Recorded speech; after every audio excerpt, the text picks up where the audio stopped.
Pharyngeal airway है वो irritation cause करेगा और उसे टॉलरेट बेटर नहीं करेगा, इसीलिए इसको अनकॉन्शियस पेशेंट्स के लिए रखा जाता है। नेसोफेरेंजियल एयरवे नाक के रास्ते जाता है पीछे, और ये क्या करता है, एयरवे के ऑब्स्ट्रक्शन को रोक के रखता है। ये बेटर टॉलरेटेड है, ये अच्छे से मरीज इसको झेल सकता है। ठीक है, should be used with caution in the patients with the bacillus perspective. क्यों कह रहे हैं, अगर मान लो हेड इंजरी का पेशेंट आया तो तुमको पहले ओरोफेरेंजियल ट्राई करना चाहिए या नेसोफेरेंजियल ट्राई करना चाहिए? ओरोफेरेंजियल, ठीक है, मान लिया अनकॉन्शियस पेशेंट है, तुमने ओरोफेरेंजियल ट्राई किया, नेसोफेरेंजियल क्यों नहीं करना चाहिए? जब तक जो स्कल है हमारा, अगर देखोगे ऐसे तो इसके नीचे ही क्यूबिफॉर्म प्लेट्स होती है। कहने का मतलब समझो कि जो स्कल है उसके नीचे की जो हड्डी है नाक के पीछे वाली, अगर वो टूटी नहीं है तब तो ठीक है, तुमने आरटी डाली या नेसोफेरेंजियल एयरवे डाला तो वो रास्ते से होते हुए पीछे सांस की नली तक चली जाएगी। लेकिन अगर मान लो पीछे की हड्डी टूटी हुई या फिर मान लो कि स्कल बोन का नीचे का बेस टूटा हुआ तो तुम जैसे ही उसको अंदर डालोगे वो सीधे ब्रेन के अंदर चला जाएगा और पंक्चर कर देगा, मरीज खत्म। ठीक है, तो इसीलिए देखना है। तो इसमें एक साइन क्या होता है, CSF राइनोरिया, नाक से पानी अगर ज्यादा आ रहा है, CSF लीक हो रहा है, तो ऐसे मरीज में राइल्स ट्यूब या फिर नेजल एयरवे किसी भी तरीके की कोई चीज नाक में नहीं डाली जाती है। क्लियर है ये बात? Airway aid in the delivery of adequate ventilation during bag and mask ventilation. ठीक है, तो बैग मास वेंटिलेशन से ऊपर आप मास्क लगा कर वेंटिलेट करोगे तो जो हमारी एयरवे जो हम ऑक्सीजन दे रहे हैं वो अच्छे से वहां तक जा पाएगी।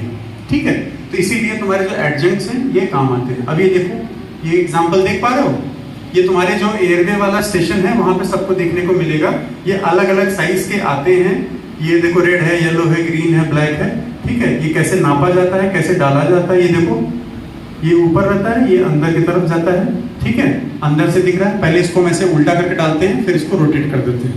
ठीक है, इसकी ट्रेन आ जाओ, चलो फटाफट खड़े हो, और जोर से, और जोर से।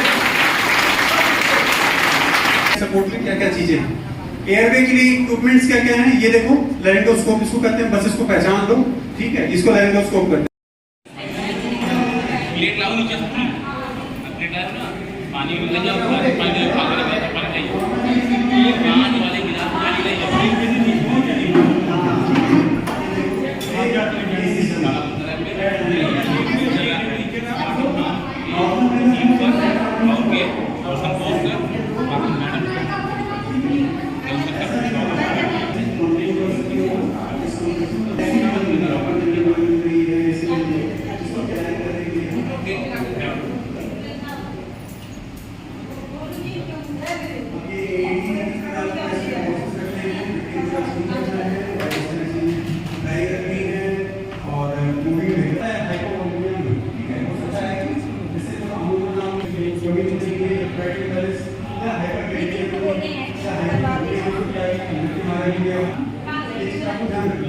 फिर टॉक्सिन्स, ऐसा नहीं कि आगे बैठा हुआ है, ऐसा नहीं कि क्या है, जस्ट हो सकता है कि ब्लड बड़ा हो गया, से हीट हो रहा है, से हार्ट वाला पंप नहीं कर पा रहा है, ये भी बात में ध्यान देनी है, जैसे नहीं हो रहा है।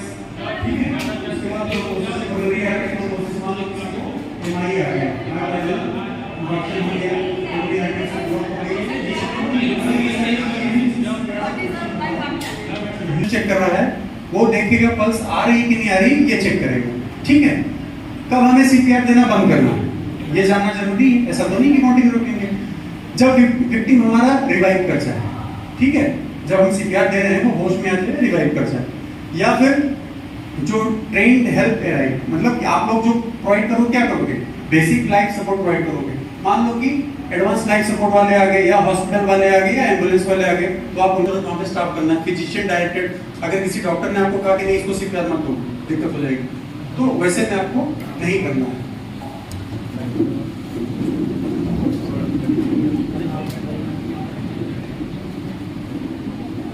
On behalf of our RT family, I welcome my seniors, Dr. Ravi Raje, Dr. Abhishek Minhal, and my colleague, Dr. Shrey.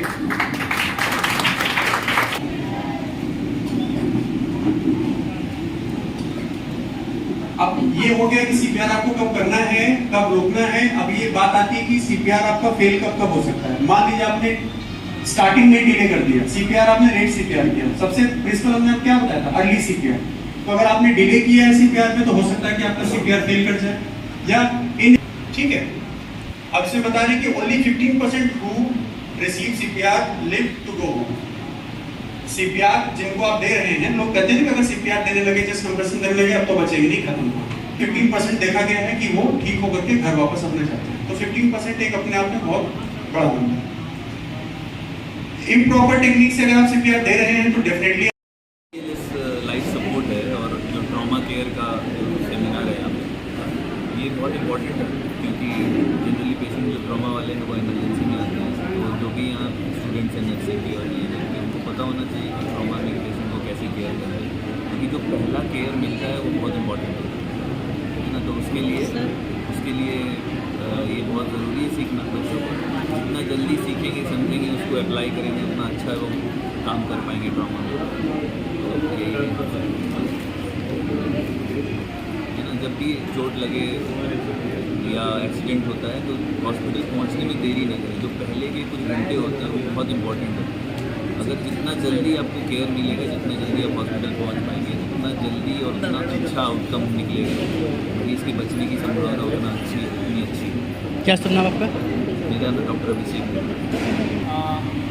आज हमारा टॉपिक प्राइमरी सर्वे और ट्रायल्स के ऊपर है। इसका जो रोल है पेशेंट मैनेजमेंट में वो ये है कि जब भी पेशेंट आता है, क्या कंप्लेंट लेकर आता है, उसके हिसाब से हमको देखना रहता है। मतलब हमको एज ए डॉक्टर और एज ए नर्सिंग डिपार्टमेंट हमको पता होना चाहिए कि पेशेंट जब दरवाजे से एंटर कर रहा है तो उसको किसको प्रायोरिटी देनी है। कहीं ऐसा ना हो कि छोटी चोट वाला हो और हल्का खरोच वाले हैं, हम उनके ऊपर ज़्यादा ध्यान दे रहे हैं, और ऐसा पेशेंट जो बचाया जा सकता था पर वो बचा नहीं हमारे नेगलेक्शन की वजह से, मतलब जिसको हम नेगलेक्ट कर दें। इवन एज ए डॉक्टर भी और एज ए नर्सिंग भी हम ऐसी चीज़ों को नेगलेक्ट करते हैं। और प्राइमरी सर्वे एक ऐसा टॉपिक है और एक ऐसा डिज़ाइन है पेशेंट को ट्रीट करने का, पेशेंट का मैनेजमेंट करने के लिए, कि जिसमें हमें पहले ही देख लेना है कि मान लीजिए जैसे कोई जला हुआ पेशेंट आता है, ठीक है, तो उसमें जले हुए पेशेंट में हमको पहली चीज़ें क्या क्या देख लेनी है कि वो पेशेंट की जो लाइफ सेटिंग क्या क्या है। जैसे कहीं ऐसा ना हो कि पेशेंट के गले का कोई जला हुआ है और हम उस चीज़ को निगलेक्ट करते हैं और पेशेंट की बाद में डेथ हो जाए। प्राइमरी मैनेजमेंट करते करते, वूंड को मैनेज करते करते कहीं ऐसा ना हो कि उसको सांस लेने में दिक्कत होने लगे और हम ये चीज़ें निगलेक्ट करते हैं। तो ये एक डिज़ाइन है बेसिकली पेशेंट को मैनेज करने के लिए। आपका शुभ नाम क्या है? सॉरी, शुभ नाम क्या आपका? मेरा नाम डॉक्टर रवि प्रताप सिंह गाते। क्या बच्चों बताएंगे? सबसे पहले तो ये जो BLS की जो CME है ये बहुत इंपॉर्टेंट है, क्लिनिकली भी और नॉन क्लिनिकली लोगों के लिए। क्लिनिकली के लिए तो स्टाफ के लिए है ही, और नॉन क्लिनिकली के लिए ऐसे जैसे कभी रास्ते पे चलते हुए किसी इंसान को हार्ट अटैक या फिर कोई ऑब्स्ट्रक्शन एयरवे में या फिर रेस्पिरेटरी डिस्ट्रेस आता है, तो ये चीज़ जो है बहुत लाइफ सेविंग, मतलब जो प्रोसीजर है ये हर किसी को आना चाहिए। और बहुत अच्छा ये वर्क है, ऐसे कॉलेज और सारे स्टाफ को आना चाहिए। और ट्रायल सिस्टम, जैसे कि बॉस ने हमारे बताया कि ट्रायल सिस्टम में आना चाहिए। कुछ कभी बार ये होता है हमारी गलती हुई चक्कर में कि हम लोग कुछ छोटी छोटी चीज़ को ही देखते हैं और बड़ी चीज़ को निगलेक्ट करते हैं। तो निगलेक्शन नहीं चाहिए, कोई मेडिकल लीगल ऐसी प्रॉब्लम्स नहीं होनी चाहिए। क्या सुनना आपका? डॉक्टर शेख पाटिल। आज हमारे इंस्टीट्यूट में एक CME का आयोजन किया गया है। इस CME में बेसिक लाइफ सपोर्ट और क्रिटिकल केयर बंडल्स का हमने फिर से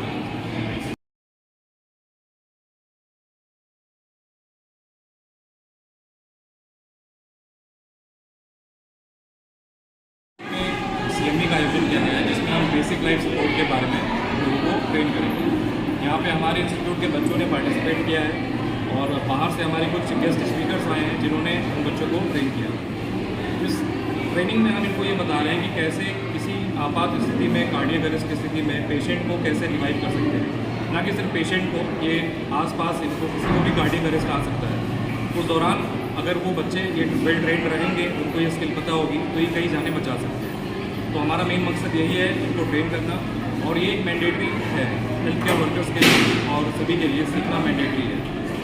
बस हम उसको ट्रेन कर रहे हैं। और इसके अलावा हमारे पास एक्यूट कार्डियक लाइफ सपोर्ट का भी सेशन है, जिसमें हम क्रिटिकल केयर यूनिट अस्पताल के अंदर अगर इस तरह की स्थिति आती है तो कैसे मैनेज करते हैं वो भी उन्हें बताएंगे। क्या सुना आपका?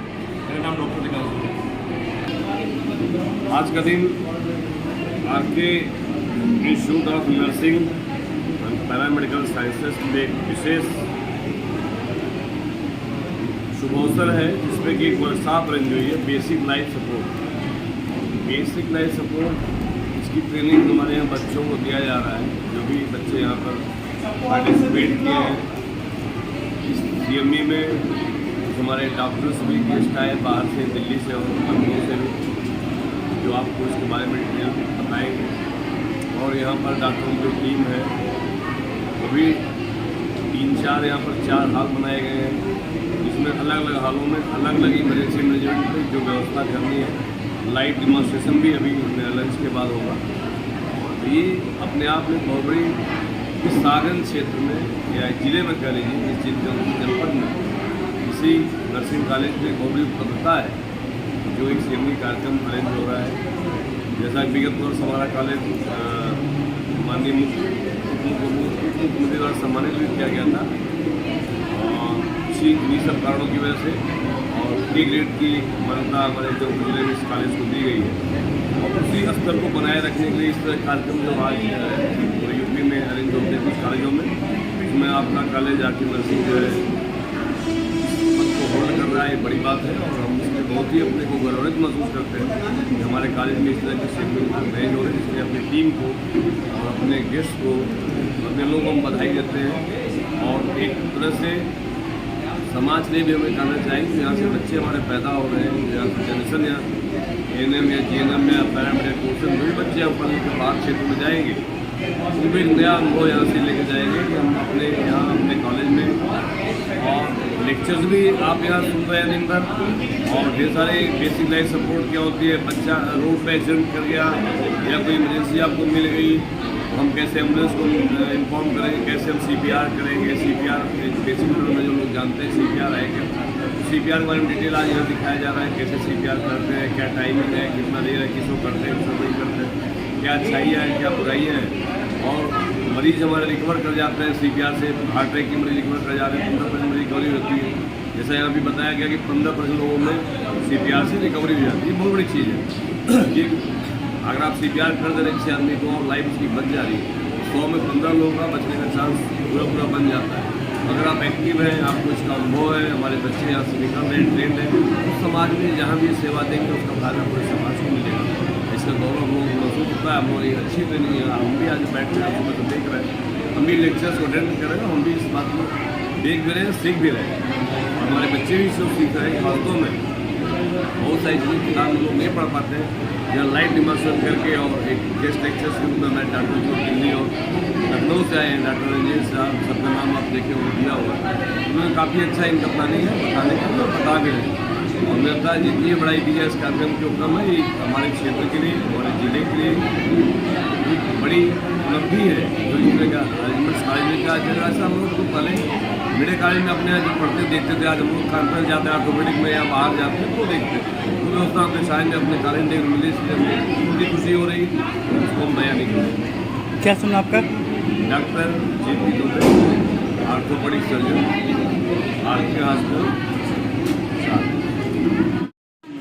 इंस्टीट्यूट ऑफ नर्सिंग में CME कंटिन्यू मेडिकल एजुकेशन के बारे में एक सेमिनार रखा गया, जिसका टॉपिक था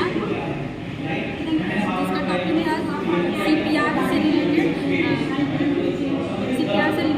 टॉपिक था, जिसमें हमारे chief guest Ravi Pratap Rajan and doctor Shri Mandal and Vikas Devi sir ने CPR के बारे में इम्पोर्टेंट चीज़ों के बारे में हमें बताया, बेसिक लाइफ सपोर्ट क्या है उसके बारे में बताया, और उसका डेमोन्स्ट्रेशन भी होगा, जिससे हमें अधिक से अधिक नॉलेज होगा और हम एक अच्छे नर्स बन पाएंगे।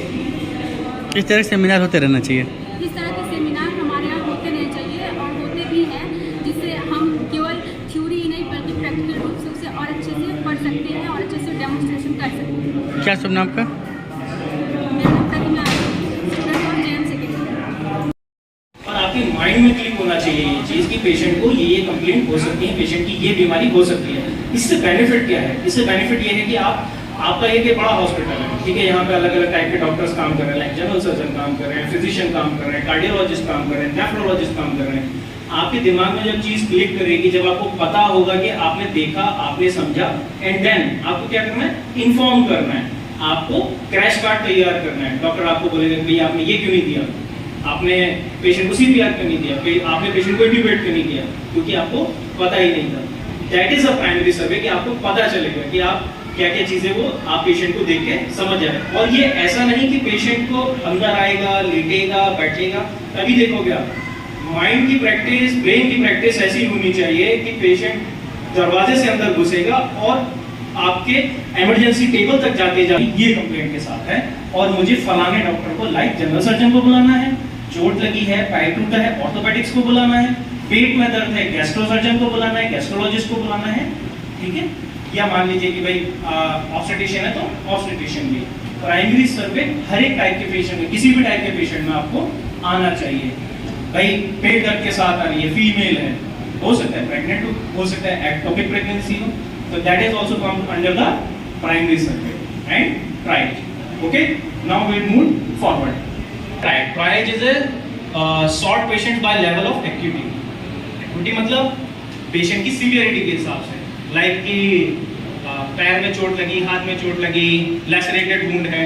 एक पेशेंट जो पैर टूटा हुआ लेके आया, तो ये उसकी सीवियरिटी के ऊपर है कि भाई पेशेंट का पैर टूटा हुआ है या फिर टूटे हुए को देनी है, सिर्फ चोट लगे वाले को देनी है, या फिर जिसका पैर क्रश हो गया है, मतलब हाथ क्रश हो गया, पैर क्रश हो गया, या छाती में चोट लगी है और अंदर सांस लेने में दिक्कत है, किसको देनी है priority. That comes under the triage and triage is a short patient. Short मतलब पेशेंट की छटनी करना कि भाई मुझे पहले इस वाले पेशेंट को, जैसे एम्पुटेटेड कोई पैर कटा हुआ है तो आपको पहले प्रायोरिटी उसको देनी है। मान लीजिए आपके पास में बस के नीचे कुचला हुआ पेशेंट आता है, ठीक है, पेट के ऊपर बस चढ़ गई, आप पहले प्रायोरिटी उसे दोगे या फिर जिसके पैर के ऊपर बस चढ़ी है उसको दोगे? ये मेरा क्वेश्चन है आपसे। जिसके पेट के ऊपर बस चढ़ गई है आप कंसीडर करोगे, आपको समझ होना चाहिए कि वो पेशेंट पहले ही मर चुका है। एक पेशेंट जिसका पैर कुचल गया था उसको बचाया जा सकता है, उसका पैर काट कर उसकी जान बचाई जा सकती है। माना कि पेशेंट मॉर्बिड कंडीशन में रहेगा पर बचेगा तो, like in a layman language, मेरा प्यारा जिंदा तो है, ठीक है। So primary survey design to identify injury that are evitable के बिहाफ पर बताया कि पैर पे बस चढ़ी और पेट पे बस चढ़ी, ठीक है। नाउ यू नो, अब ऐसा मत करना कि पेट पे चढ़ गया, उसके छाती पे चढ़ गया, आप उसको CPR दे रहे हैं, ठीक है। आपको क्या करना है? पैर कटा है उसको बचाना है, जो बच सकता है, ठीक है। ऐसे ही वॉर में होता है, जैसे गोली लगी तो उसको बचाने की कोशिश करेंगे। एक जो ब्लास्ट इंजरी के साथ है, अच्छा चेस्ट में इंजरी हो गई, पेट में इंजरी हो गई, पैर में हो गई, सिर में हो गई, वो नहीं बच सकता है, आपको बचाने में टाइम लगेगा, उसके लिए टीम की जरूरत पड़ेगी, ठीक है।